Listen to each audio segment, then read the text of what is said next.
Intermittent fasting is a type of diet that's rapidly grown in popularity over the past few years. It's become the way to lose weight. And the best part is that scientists and nutrition experts approve. Hi viewers, and welcome back to Bestie. Technically, intermittent fasting is not so much of a diet, rather as a pattern of eating. It's a way to schedule your meals so that you get the most out of them.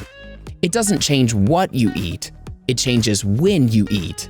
It's a great way to get lean without cutting your calories down to nothing. In fact, most of the time you'll try to keep your calories the same when you start fasting. But there's a lot of misinformation everywhere on how to do it correctly.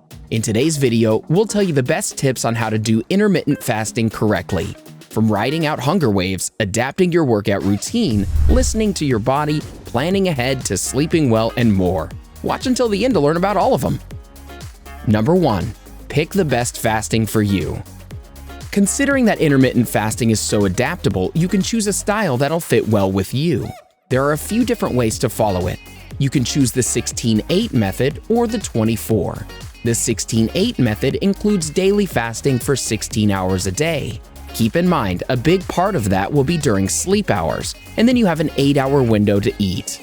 The 20-4 method involves 20-hour fasts followed by 4-hour eating windows.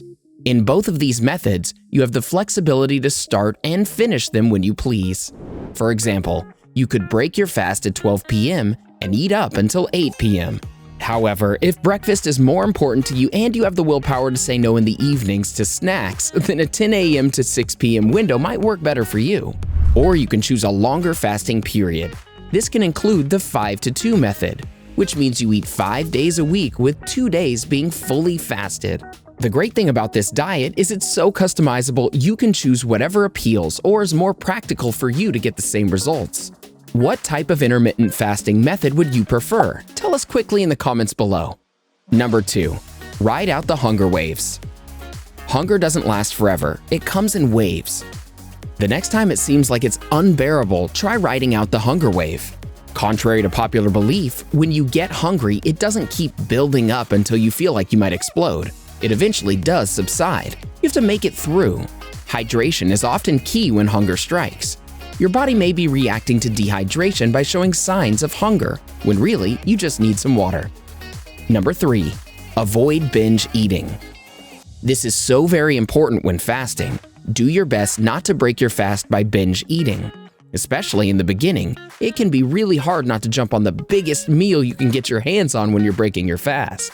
If you do, you may eat way too quickly, too much, and also make poor food choices that your body will hate you for later. The best thing to do when breaking your fasting period is to plan out good foods to eat and eat slowly.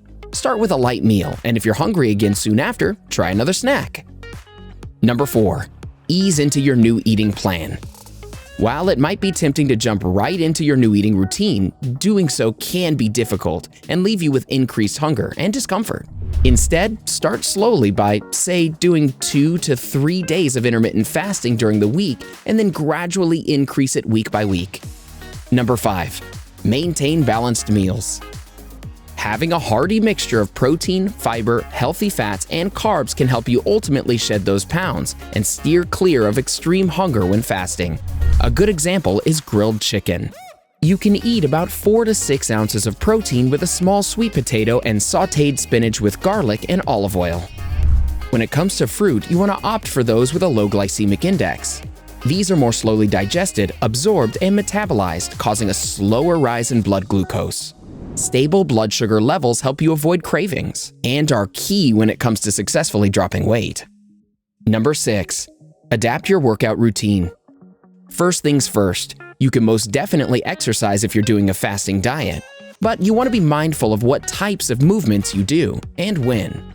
If you're choosing to exercise in a fasting state, we would recommend exercising first thing in the morning, when you may have the most energy.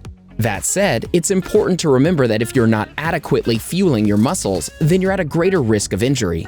So you might want to consider lower impact workouts such as yoga or steady state cardio on fasting mornings and save that hardcore HIIT class for after you've eaten. Number 7. Listen to your body. This is important.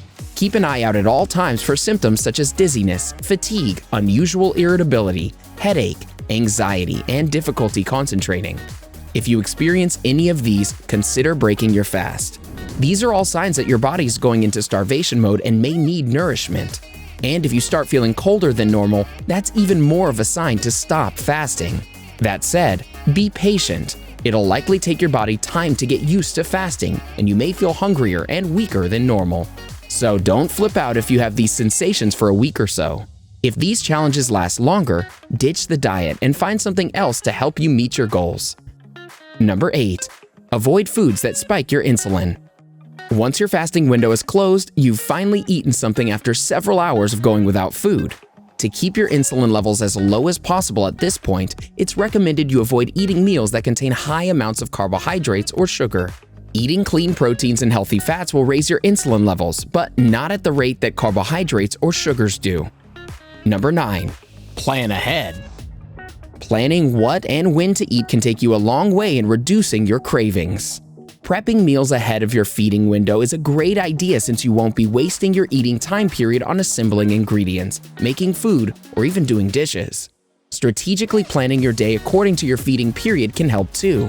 Doing more high-energy tasks during or after your feeding period is sure to help you be on top of your to-do list while being on your fasting schedule. Number 10. Sleep well. Sleep affects hunger-related hormones. When your body's sleep-deprived, these hormones spike up or plummet down unevenly, leading to increased hunger. Studies indicate that people who don't get enough sleep eat twice as much fat and more than 300 extra calories the next day, compared to those who sleep 8 hours. In order to avoid this, try to get at least 7 to 9 hours of sleep. If you end your feeding period with a large and difficult meal to digest and directly go to bed, you're not allowing your system enough time to digest this food. In the long run, this can adversely impact your health. Ending your feeding window at least 3 to 4 hours before going to bed will be immensely helpful and is sure to improve the end result of your intermittent fast. Number 11. Drink plenty of water. Squeeze a little lemon or lime juice into your water to help get rid of any cravings you experience. You can also drink coffee, tea, or other calorie-free beverages. After a few weeks, you'll find that intermittent fasting keeps you from craving sugar entirely. Apart from helping you avoid cravings during intermittent fasting, water can be beneficial for your body in other ways as well. To know how, watch this video titled 8 Health Benefits of Drinking Water. Now back to tips for intermittent fasting. Number 12. Stay busy. One of the best ways to distract yourself from what might feel like hunger is to keep busy. Many of us tend to eat unnecessarily when we're bored. This happens because we have nothing to keep our mind moving. As a result, you may think, "I'm hungry," when in reality, you might actually not be. Try picking up a new hobby to keep yourself busy. It can be as simple as reading a book, listening to a podcast, or even cleaning the house. There's nothing better than promoting a healthy lifestyle and incorporating at least 30 minutes of activity into your day. Not to mention, it'll distract you from food, all while making you feel good. Number 13. Give it some time. Like starting any new routine or task, the most important thing is to always give it time. The saying, "Rome wasn't built in a day," holds incredible meaning.